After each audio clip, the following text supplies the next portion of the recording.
Folks, we have an exciting election here in Washington, D.C., which is the most powerful city in the most powerful nation.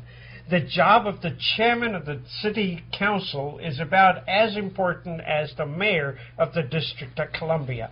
There are two candidates for the job. One is Vince Orange, and the other one is Kwame Brown. He is the chairman of the Economic Committee as well as council at large, elected twice already. Thank you for coming in. Well, no, let me thank you for having me, and let me just congratulate you for all the work that you've done on this show and really being a pioneer to bringing real information across the globe. I think you're doing a phenomenal job. You and your staff should be commended. Behind every guy, there's a gal. Oh, and that's my wife, who has done a superb thing with Darshan Television. I thank you very much for such a wonderful compliment. Let's talk about the race. It appears that the race is not getting as much attention because of the controversial race of the mayor. Have you done your best to bring some light on this particular job?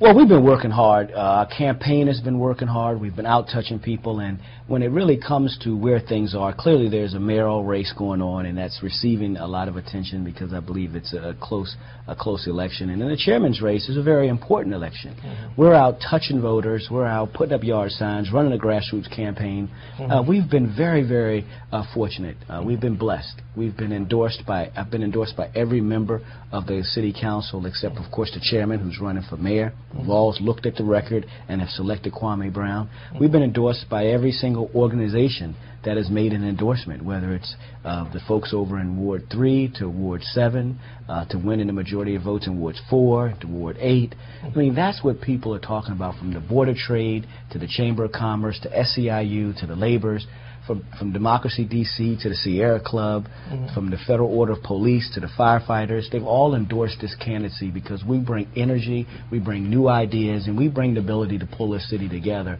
The Economic Committee, you chair that, and there have been some fantastic things that have occurred in the District of Columbia. Talk about a few of them. Well, the District of Columbia, as the Washington Business Journal has articulated, is the hippest city in America, and we're doing a lot of phenomenal things, even in a down economy. We just did a groundbreaking of the Southwest Waterfront, which will be an amazing development on the waterfront of the District of Columbia in the nation's capital. It's historic. I probably won't see that redeveloped in my lifetime or my kids' lifetime.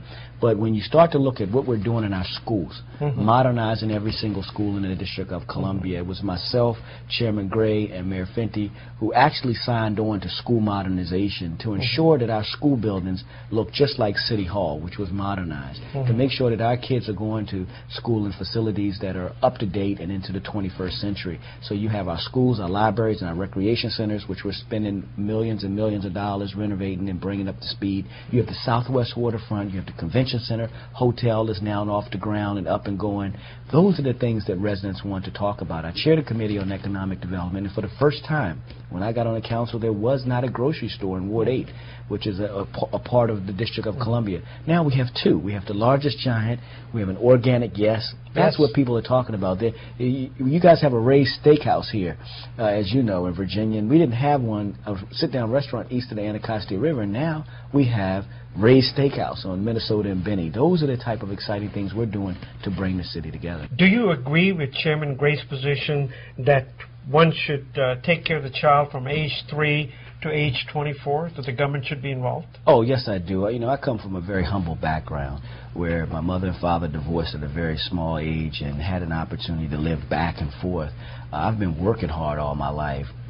Chairman Gray focused on universal pre-K, which was phenomenal. D.C. will be one of the first jurisdictions that has universal pre-K. And as chairman of the council, I'm going to focus on middle schools, making sure that the District of Columbia has world-class middle schools. Every child and every family deserves to have an option to stay in the school system when it comes to the middle school. We've improved our elementary schools, and when it comes to our middle schools, people are now opting out. They're either going to a private school or they're moving out of the city. And the real question is that we want to keep families in. If we want to attract businesses to the district, we have to actually make sure that our educational system is ready and equipped to get our young folks to be able to compete. And that's whether it's smaller classroom sizes, whether it's teachers aid in every classroom, whether it's Saturday schools and summer schools. It is unacceptable for a child to be going to 11th grade still reading on a 6th grade level and have been through middle school and no one addressed that. And those are the things that we're going to be able to tackle